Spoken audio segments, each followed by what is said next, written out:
A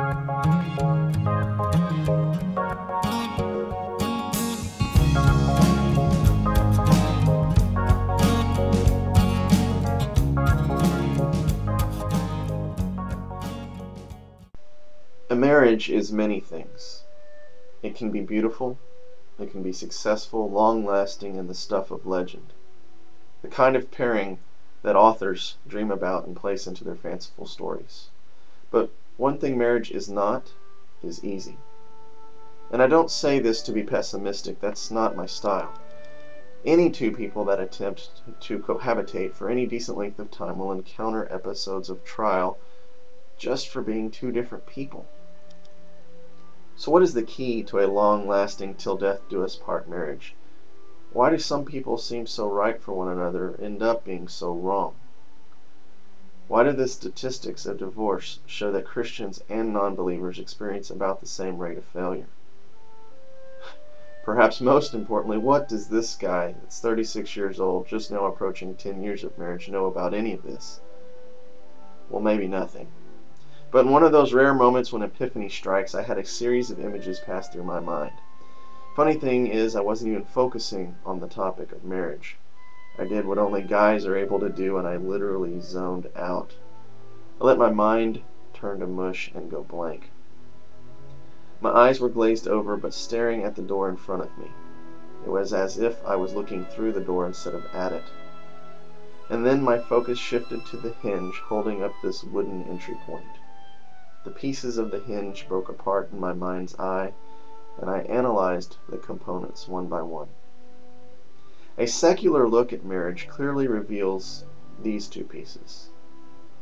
As you can see, they fit together quite perfectly. All good relationships are like this. They have the important things in common, like being interested in holding a door in place. But they have several opposite functions as well. Where one is gifted, the other is weak. And where one is weak, the other is gifted. And that is where the magic happens, not just for the couple, but for the outside world looking in. It's a magical pairing because, as Jerry Maguire might say, they seem to complete one another. Whether it's physical, mental, emotional, or spiritual, the union of these opposites creates a harmonious, well-functioning mechanism that appears destined to be. We get excited, we make plans, and we make vows.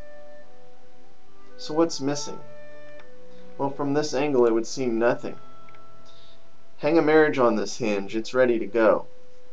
But if you rotate the components a bit and look from another angle, we can see a very hollow structure.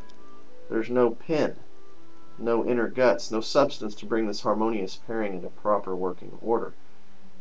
How long could this hinge hold a door of marriage in place without a pin, without God?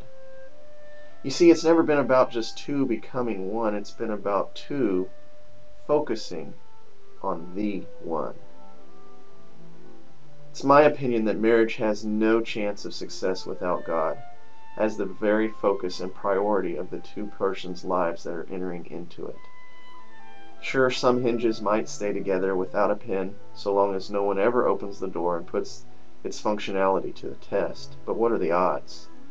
Other marriages may put a substitute item where the pin is supposed to be, but these substitutions are usually just a temporary fix with lower quality materials that end up causing a more pressing problem later on.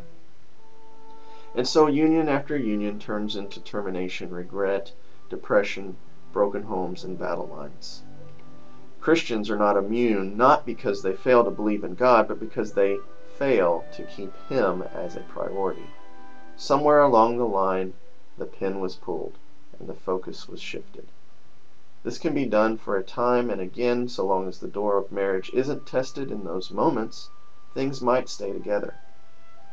Hopefully the couple in question keeps one another accountable, identifying when the pin is out of place, repenting for taking the focus off of God, and quickly restoring the mechanism. Do you have the kind of hinge that you can hang a marriage on? I challenge you to analyze your priorities and make sure that the proper pin is in place.